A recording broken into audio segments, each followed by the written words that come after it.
जया जी हैं यहाँ। Please please. नहीं नहीं, एक संदर्भ था इसलिए आप ही से कह रहा हूँ सर कि एक फिल्म थी कभी कभी, उसमें एक शाहिर की बड़ी अच्छी लाइन थी, कभी कभी मेरे दिल में एक ख्याल आता है। तो बाकी जो आगे है वो नहीं कहूँगा क्योंकि संदर्भ दूसरा है, लेकिन कभी कभी मेरे एक दिल में एक ख्याल आता है कि राजनीतिक जिंदगी में अगर हमारी महामहिम राष्ट्रपति खुद से अपना स्पीच लिखने लगे, अभिभाषण, तो शायद ये स्तुति गान ना होता जो इतने पन्नों का मिला है। अब ये कब होगा सर? ये हमेशा से होता रहा होगा, लेकिन कई चीजें जो हमेशा से होती रही हैं वो अच्छी हो ये आवश्यक नहीं है। क्यों सर? क्योंकि जमीन की हकीकत और अभिभाषण के तथ्य मेल नहीं खाते हैं सर, और ये चिंता का विषय है। मसलन मैं शुरुआत करूं एक छोटी सी चीज से। पैरा 2 कहता है स्थिर सरकार। अरे समाज अस्थिर है तो स्थिर सरकार का क्या करें? उस ऑर्केस्ट्रा में जाकर के हम भी गाना गाएं?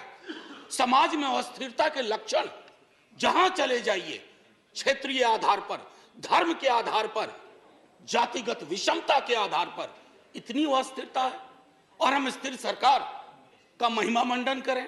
सर, स्थिर सरकार वो होती है जो समाज में अस्थिरता पैदा ना होने दे। यहां उल्टा मामला है, ये चिंता का विषय है। इसकी अभिव्यक्ति माननीय राष्ट्रपति महोदया के अभिभाषण में नहीं होती है। सर, 370 का जिक्र आया। 370 के जिक्र को मैं, धन्यवाद सभापति महोदय, 370 के जिक्र को मैं थोड़ा चाहता हूं कि एक व्यापक कैनवास पे लें। आजकल ऑथेंटिकेशन की बहुत बात होती है। सर, मैं पूरी की पूरी किताब लेके आया हूं, कश्मीर आफ्टर 370, अनुराधा भसीन जी ने लिखी है, कश्मीर टाइम्स की एडिटर रही हैं। सर, लगातार खबरें आ रही हैं, आप कहते हैं कि नॉर्मैलिसी है। सर, दिल्ली के दरबार से नॉर्मैलिसी बोलना और कश्मीर में जाकर के उस नॉर्मैलिसी को महसूस करना, इसमें बहुत बड़ा फर्क है। सर, महीनों से वहां बुलडोजर चलाए जा रहे हैं, कहा जा रहा है सरकारी जमीन से अतिक्रमण घट रहा है, लेकिन सर लोगों के घर तोड़े जा रहे हैं बिना नोटिस के। मैं बार बार कहता हूं माननीय सभापति महोदय आपके माध्यम से, सर कश्मीर को जमीन का टुकड़ा ना समझा जाए। जिंदा लोग बसते हैं। जब तक कश्मीरियों का दिल नहीं जीतोगे, कश्मीर का दिल कभी नहीं जीत पाओगे, चाहे आप लाख कोशिश कर लें। सर, भ्रष्टाचार के बारे में भी कहा गया, तो सर मैं तो सोच के आया था कि ऐसी कोई बात ही नहीं बोलूंगा। अचानक आपको देखा और आप आए, बीच में प्रवेश की, एक कहानी याद आई। एक राजा को तोतों का बड़ा शौक था, कारोबारी तोते रखते थे राजा साहब, तोते का बड़ा शौक था। नहीं, आप बताइए, मुझे देखते ही आपको भ्रष्टाचार की क्यों याद आ गई? नहीं सर, भ्रष्टाचार की नहीं, राजा की याद आ गई। इसको क्लैरिफाई कीजिए। सर, राजा की याद आई। We have a distinguished member here from the same fraternity. Sir Raja की याद आई। सर तो कई तोते थे उसके पास, लेकिन अचानक उसका स्नेह एक खास तोते के लिए काफी हो गया। गौतमी प्रवृत्ति का तोता था, तो सबको चांदी और स्टील की कटोरी मिली, उस तोते को कनक कटोरी मिली। और तोते से राजा सलाह बहुत लिया करते थे, और तोता सलाह भी देता था, भूत भी ठीक करता था, भविष्य की बात भी करता था। एक दिन उस तोते के बारे में कोई अनुसंधान आ गया पड़ोस से। उस अनुसंधान के बाद तोता थोड़ा बीमार रहने लगा। अब उस बीमार तोते की वजह से राजा ने भी खाना पीना छोड़ दिया। लेकिन उस तोते का एक और भाई था जो विनोदी स्वभाव का था। अब उसने फूल नाम की एक कंपनी और एक हाँ बैंक हुआ करता था। हाँ बैंक के 48,000 करोड़ उस तोते ने 1303 करोड़ में केमन आइलैंड पे दे दिया। ये प्राचीन काल की बात है। तो तोता और राजा की कहानी में पिक्चर अभी बाकी है, शेष अगले अंक में, संभवतः बजट में। सर, राष्ट्रपति के अभिभाषण पर विशुद्ध राजनीतिकरण होता है, राजनीतिकरण होनी भी चाहिए।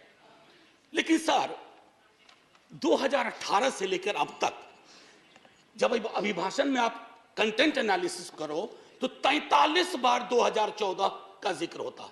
सर, इतना तो 1947 का जिक्र नहीं होता जब हम आजाद हुए थे।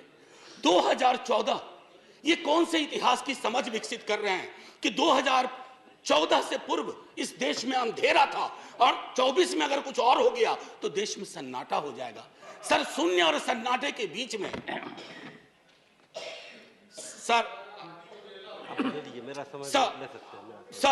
मैं माननीय सभापति महोदय, टॉलरेंस 1952 में बाबू राजेंद्र प्रसाद एक बड़ा दिलचस्प किस्सा है कि 2014 की खासियत क्या है। I was elected to parliament in 89। तो एक second, let's be little decorous. हाँ, be little decorous. These snipe swords should not be there. They don't give any dignity to anyone in the house. So we started a decade in 90s. So we used to have MPs, ex-MPs. But there was a new breed during 90s, ex-MPs, AXED. They couldn't complete their term. Ninth Lok Sabha was there. Then thereafter we had that situation when we had Indra Kumar Gujral ji, H.D. Dev Gowda ji, and also Atal Bihari Vajpayee ji for 2 terms.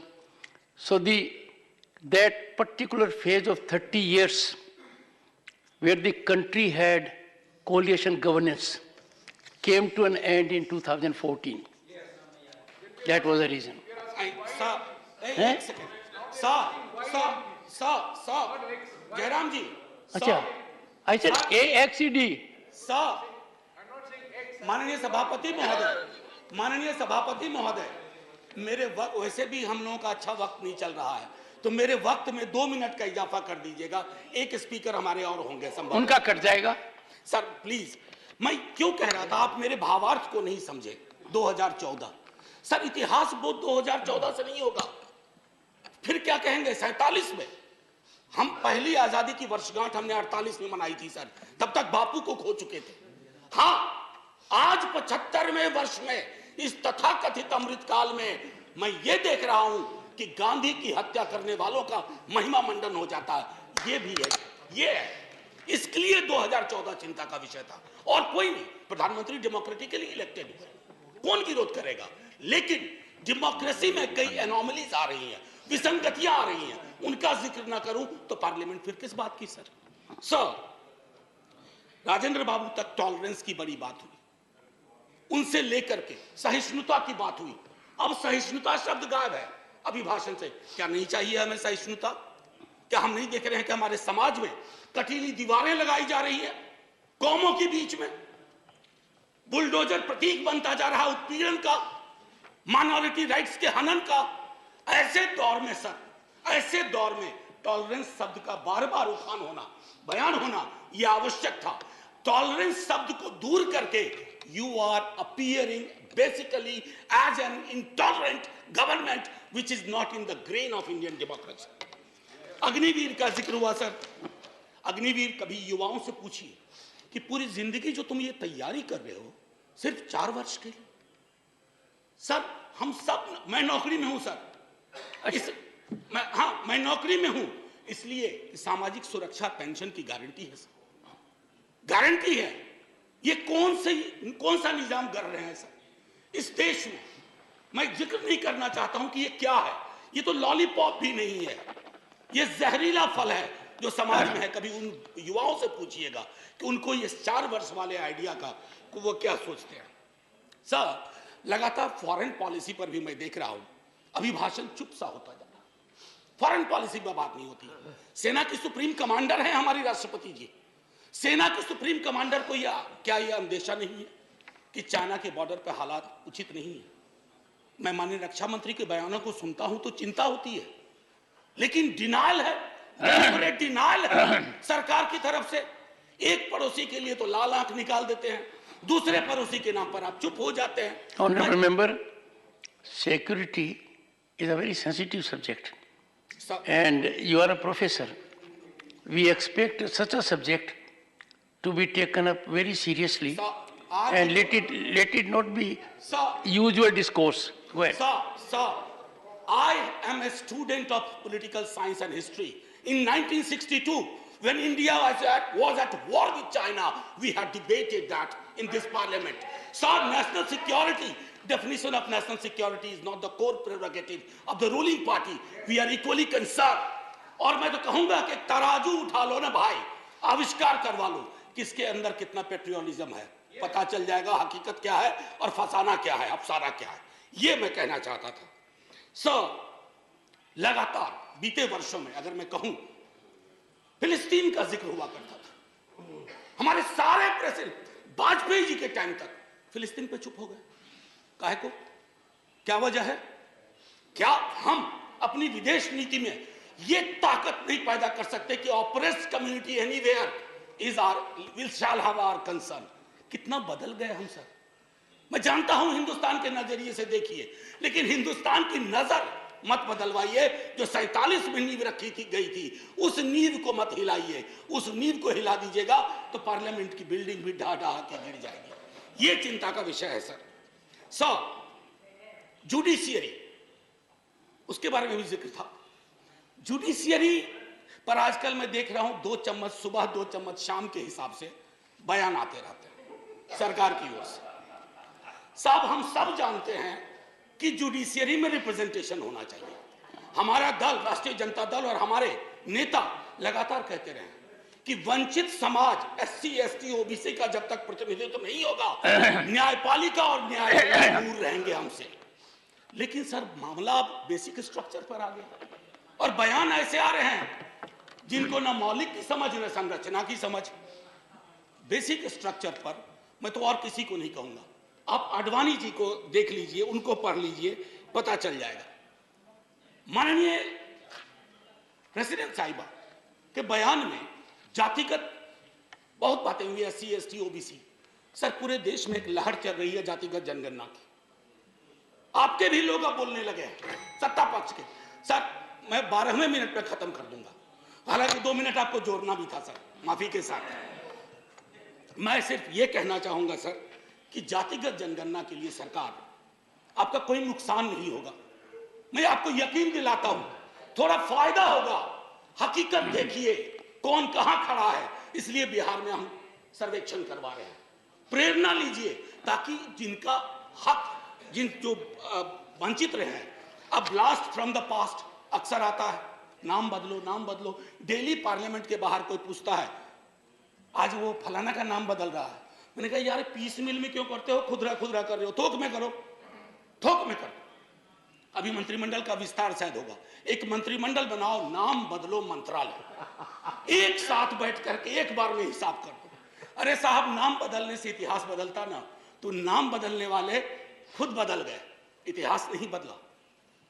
Harappa की सभ्यता से लेकर जो कुछ आज तक हुआ इस मुल्क में, वो हमारी धमनियों में है, किसी को कमतर मत दिखाइए।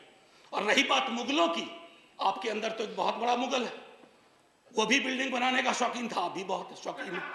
खैर एनीवे सर, मैं आखिरी टिप्पणी ये करूंगा आपके समक्ष सर, बिना नाम बताए बता रहा हूं।